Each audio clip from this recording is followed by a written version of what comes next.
Hello and welcome friends, मैं हूं आप सभी की होस्ट और दोस्त जूही राय। ले आई हूं आप सभी का one of most popular serial Anupama, जिसके करंट ट्रैक में आप सभी देखने वाले हैं किस तरीके से शो की कहानी बदलने वाली है।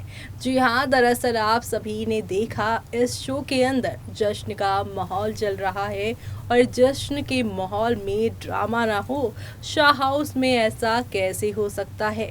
हर मौके पे ड्रामा, तो इस मौके पर कैसे ये ड्रामा ना हो, ये तो बिल्कुल भी यहाँ पर नहीं हो सकता। और जब राखी दवे के साथ यहाँ पे बरखा मिल जाए और बरखा के साथ लीला, तो ये तीन देवियां जो हैं यहाँ पर अपनी हरकतों से बाज तो बिल्कुल नहीं आती और इस सारी चीज़ों को यहाँ पर संभालने में अकेले नज़र आ रही हैं अनुपमा। लेकिन अभी इन तीनों की ड्रामेबाजी कम हुई नहीं कि चौथे ड्रामेबाज जो है वनराज शाह, उनकी एंट्री अब अगले एपिसोड में होने वाली है। वो क्या करने वाले हैं और क्यों करने वाले हैं, चलिए चलते हैं, जानते हैं हमारी इस खास रिपोर्ट में। स्टार प्लस पर टेलीकास्ट होने वाले सीरियल अनुपमा के अगर आप हैं डेली व्यूअर्स, तो हो जाइए तैयार शो के अपकमिंग एपिसोड को देखने के लिए। जी हाँ, क्योंकि शो के अपकमिंग एपिसोड में आप सभी को अब एक दो नहीं बल्कि हाई वोल्टेज ड्रामा के साथ चीज़ें आगे की ओर, यहाँ पर आप लोगों को चीज़ें आगे की ओर बढ़ती हुई नजर आने वाली है। दरअसल आप सभी शो के अपकमिंग एपिसोड में देखेंगे कि अनुपमा यहाँ पर राखी दवे की सारी साजिशों के खिलाफ बोलती उसकी बंद करने वाली हैं। आज के एपिसोड में बरखा राखी से कहती है किंजल सुंदर है, राखी कहती है अनुपमा भी।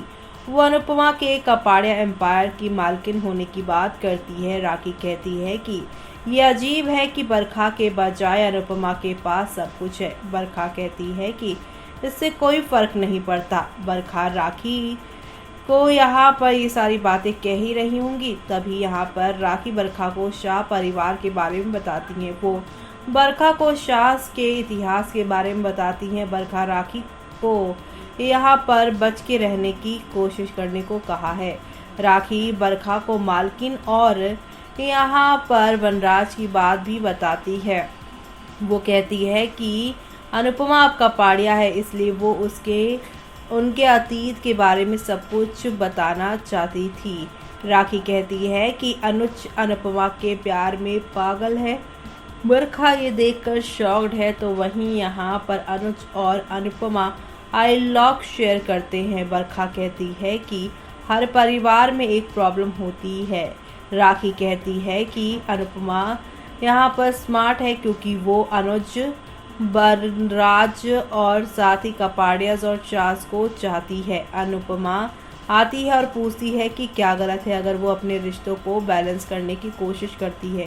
वो कहती है कि अगर उसे कोई यहाँ पर स्वार्थी कहता है तो वो यहाँ पर ज़्यादा उस पर असर नहीं आता। अनुपमा कहती है कि उनके लिए रिश्ता इम्पॉर्टेंट है और अगर हर कोई एक दूसरे को इम्पोर्टेंस देने लगे तो कोई भी परिवार नहीं टूट सकता। राखी और बरखा हैरान रह गई। अनुपमा फंक्शन शुरू करने के लिए सभी को इकट्ठा करती हैं, तो वहीं समर खेल समझता है। शाज और कपाड़िया खेल का लुफ्त उठाते हैं। समर ने खेल शुरू किया तो वहीं खेल के अकॉर्डिंग किंजल और पारितोष व्हील घुमाएंगे और उनके नंबर मैच होंगे। वो बच्चे से रिलेटेड इस अपकमिंग सिचुएशन का सामना करेंगे।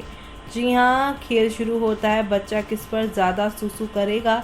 डॉली ने पहला राउंड जीता, तो वहीं राखी को टैग मिला कि बेबी ज़्यादातर उसकी गोद में रोएगा। राखी और लीला बहस करते हैं। अनुपमा सिचुएशन संभालती है और कहती है इसका मतलब ये कि बच्चा राखी की गोद में आना चाहेगा, इसलिए रोएगा। खेल जारी रहता है और इसी बीच अनुपमा खेल जीत जाती है कि बच्चा उसे सबसे ज़्यादा प्यार करेगा।